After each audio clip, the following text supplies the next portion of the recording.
우리가 세상에 살면서 최고의 가치는 무엇일까요?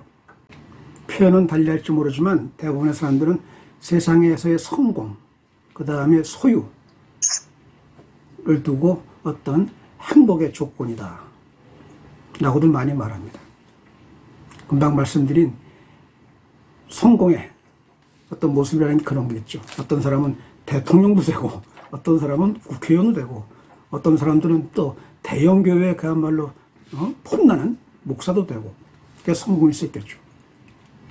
또 소유는 그야말로 큰 부자들, 그 중심은 재벌이겠죠.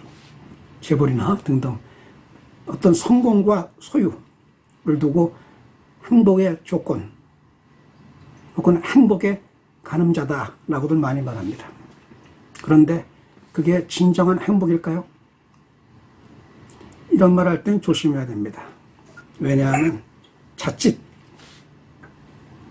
위선과 거짓의 어떤 말이 될 수 있기 때문입니다. 그럼에도 저는 당당히 말씀드립니다. 진정한 행복의 조건은 성공과 소유는 아닙니다. 성공과 소유는 분명히 가치 있는 소중한 자산입니다. 그런데 그거는 세상에 살면서 자기가 느끼는 자기 만족에 또는 가시적인 어떤 성취에 있을지 몰라도 내 마음 깊은 곳, 내 영혼을 정말 기쁘게 하는 그런 진정한 행복일 수는 없습니다. 한번 돌이켜보세요.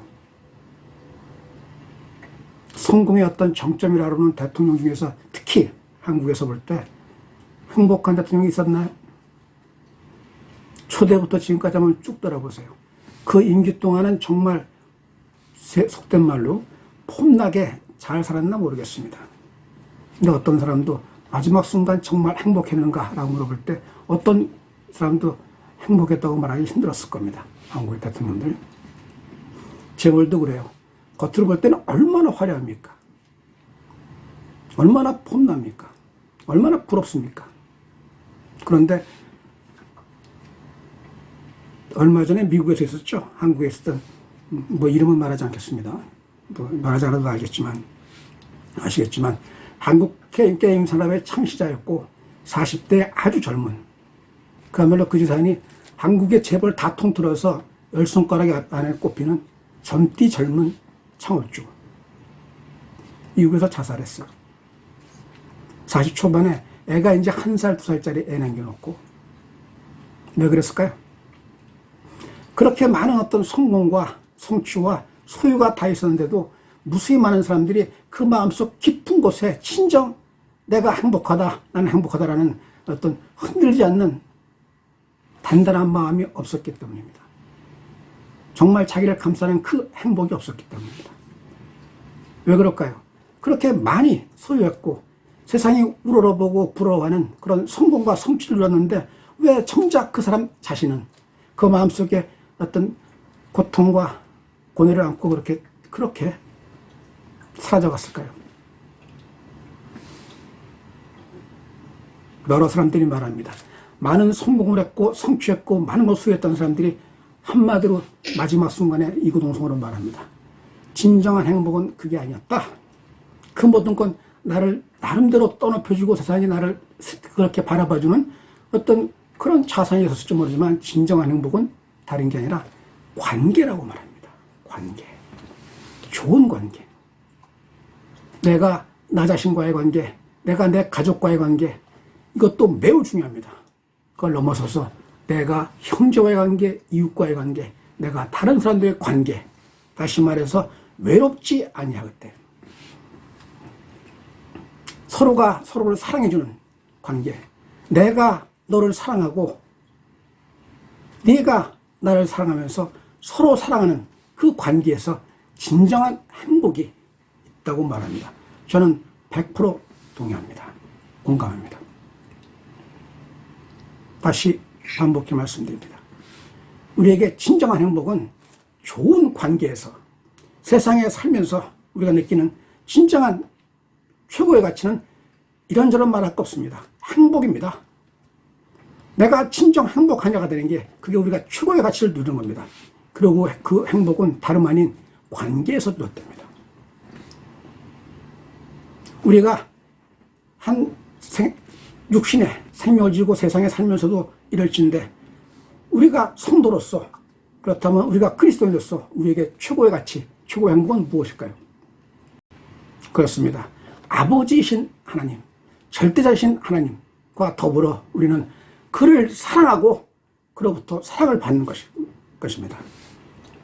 하나님을 사랑하는 자, 또 하나님으로부터 사랑을 받는 자, 이것이 진정 행복한 신앙이요 성공하는 신앙이 될 것입니다. 성도로서 우리에게 주는 최고의 가치, 다시 강조해 말씀드립니다.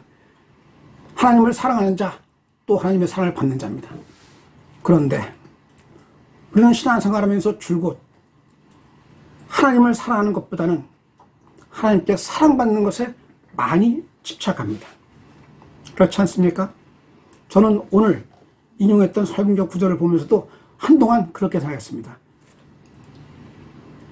우리가 알거니와 하나님을 사랑하는 자, 곧 그의 뜻대로 부르심을 입은 자에게는 모든 것이 합력하여 선을 이룬다는 이 말씀을 저는 오랫동안 너무도 분명하게 써있는 그 글자 하나도 제대로 파악하지 못한 채, 하나님이 사랑하시면, 나를 사랑하시면 결국 내가 이런저런 어떤 상황을 겪더라도 모든 게 하나님의 뜻 안에 있어. 따라서 나는 하나님의 사랑으로, 은혜로 나는 이렇게 잘 이겨낼 수 있을 거야 라는 걸로 제 멋대로 해석했습니다. 다시 말해서 하나님을 사랑하는 자에 초점을 맞춘 게 아니라 하나님이 사랑하는 자에 초점을 맞췄습니다. 내가 할 바보다는 하나님이 나를 사랑해 주시면은 초점을 맞추고 오랫동안 해석했습니다. 그렇게 또 적용했습니다. 그런데 성경은 분명히 말합니다. 내가 하나님을 사랑할 때 하나님이 대상이요, 하나님이 목적이요, 하나님이 중심이었습니다. 그리고 하나님을 사랑할 때는 사랑받는 수동이 아니라 능동적으로 하나님을 사랑하는 것입니다.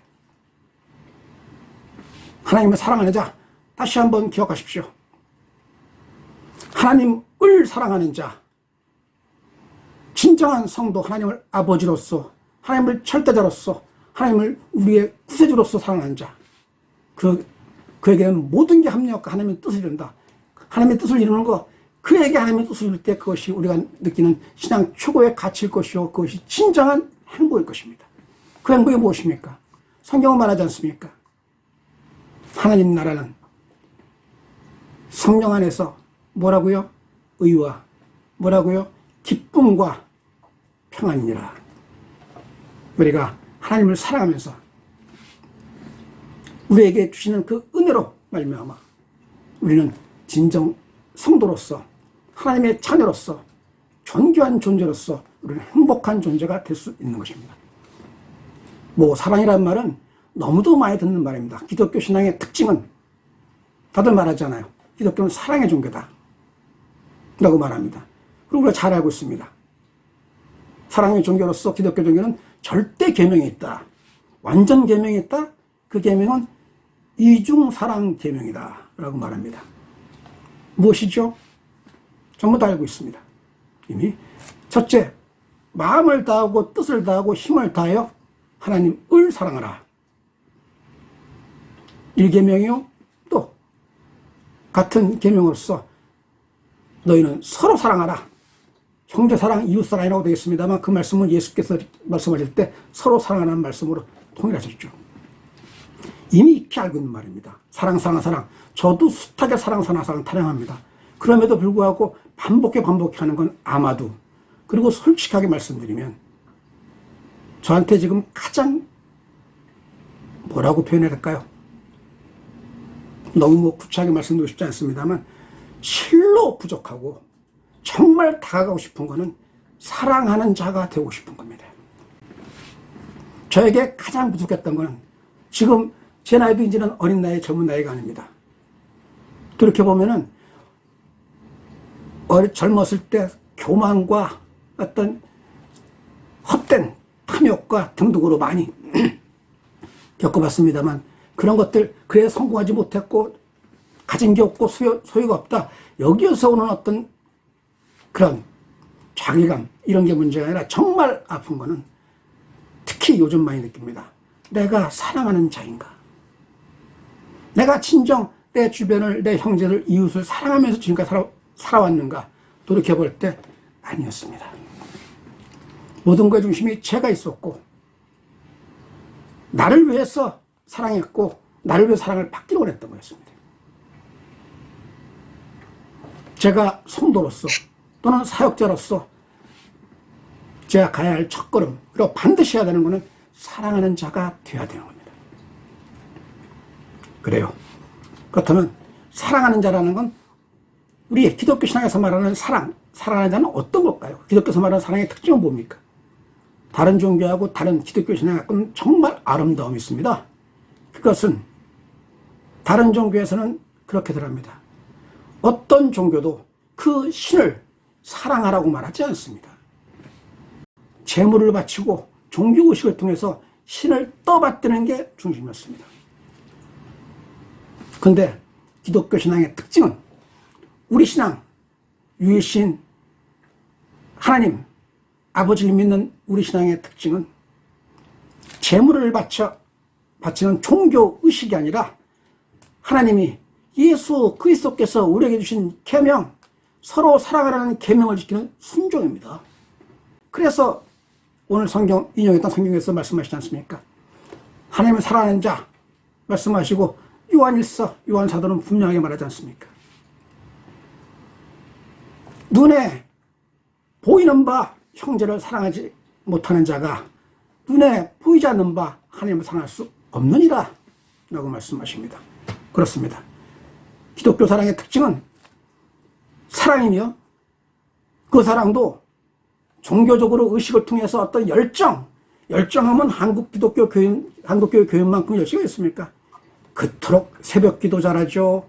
11조라면 빼놓지 않죠. 얼마나 열심히들 합니까? 열정으로. 그런데 성경은, 그리고 하나님은 우리 주 예수 그리스도께서는 분명히 말씀하십니다. 그런 것이 아니다 라고 말씀하십니다. 내가 너에게 번제를 원하느냐? 아니라 나는 너에게 사랑을, 자비를, 긍휼을 원한다 라고 말씀하십니다. 그리고 그 사랑은 하나님을 사랑하라, 마음과 뜻과 힘을 다 하나님 사랑하라, 사랑하는 그 표현, 그 방식은 다름 아닌 형제, 이웃을 사랑하는 겁니다. 형제, 이웃 사랑, 이 얘기도 수도 없이 많이 들었습니다. 근데 분명히 감이 옵니까? 그 말이 무엇인지? 말로는 많이 들어도 행해집니까? 너무 중요한 말인 것 같지만 그게 정말 마음에 새겨집니까? 쉽지 않을 겁니다. 형제사랑, 지금 말하는 형제사랑, 이웃사랑은 나와 피를 나눈 형제, 한 부모에서 난 형제를 말하는 게 아닙니다. 성경에서 말하는 형제, 이웃은 하나님을 믿는 자를 말합니다. 왜냐하면 유대인들에게 형제나 이방인은 형제나 이웃이 될 수 없기 때문입니다. 없었기 때문입니다. 왜냐하면 하나님 믿지 않는 자를 그들은 개나 돼지라고 표현했지 어떤 똑같은 동등한 인간을 표현하지 않았기 때문에 그래요. 형제사랑, 이웃사랑을 통해서 그 사랑을 통해서 우리는 하나님의 사랑을 실천하는 겁니다. 그래서 예수께서 말씀하시지 않습니까? 나의 계명을 지키는 자라야 나를 사랑하는 자니. 반복합니다. 나의 계명 무엇입니까? 내가 너에게 새 계명을 주노니 서로 사랑하라 하는 계명 아닙니까? 나의 계명을 지키는 자라야 나를, 누굴요? 예수 그리스도를 사랑하는 자니. 다시 말해서 사랑하는 계명을 지키는 자라야 하나님을 사랑하는 자니 라고 말씀하십니다. 그때 비로소 그 다음 이어지는 구절이 중요하죠. 하나님께서도 그를 사랑하실 것이요. 거기에서 구원이죠. 거기에서 은혜죠. 나의 계명을 지키는 자가 나를 사랑하는 자다. 하나님을 사랑하는 자. 그 하나님을 사랑하는 자를 성경은 바로 이어서 말합니다. 하나님도 그를 사랑하신다. 그리고 예수께서 말씀하십니다. 나도 그에게 나를 나타내리라고 말씀하십니다. 자, 정리하겠습니다. 사랑하라 라는 말, 그렇다면 우리가 지금 이렇게 같이 예배를 드리고 있는 성도로서 우리에게 가장 가까이 그리고 근본이 되는 사랑의 원형은 무엇일까요? 사랑은 다름 아닌 하나가 돼가는 과정 아닙니까? 연합하는 과정 아닙니까? 가까이 다가가 한 몸이 되는 거 아닙니까? 우리가 말하는 형제사랑, 이웃사랑, 모든 사랑, 어떤 것도 다 소중합니다. 절대로 그런 사랑의 개념을 무시하거나 폄훼하고자 하면 아닙니다. 그런데 저에게는 영적인 신령, 신앙이기도 합니다. 그것은 다름 아닌 성도의 사랑입니다. 왜냐하면 이게 억지거나 또는 어떤 교훈적인 의미에서 또는 사역자로서 어떤 지침하고 싶은 그런 의미에서가 아니라 성경은 분명히 말합니다. 교회는 그의 몸이니, 그의 몸이 누굽니까? 교회는 그리스도의 몸이니 라고 분명히 말합니다. 그의 몸, 그리스도의 몸에서 하나가 되는 것, 가까이 다가 하나가 되는 것, 그게 사랑 아닙니까? 그게 친정 하나님을 사랑하는 거 아닙니까? 그의 몸인 교회 사랑, 다름 아닌 성도의 사랑일 것입니다. 저는 아르케 첫째 성도가 어우러져 입으로만 하는 사랑, 말로만 하는 사랑이 아니라 정말 당신은 내 형제요, 정말 당신은 나의 사랑하는 보배요 라고 고백할 수 있는 게 있는 그대로를 품고 사랑하는, 그래서 그 사랑의 봉이 되는 그런 아름다운 교회가 될 수 있다면 좋겠습니다. 아까 여러 가지 소망 말씀드렸습니다만 저는 그런 교회가 세워지는 것을 보는 것, 그리고 그렇게 일하는 게 소망입니다. 마치겠습니다. 감사합니다.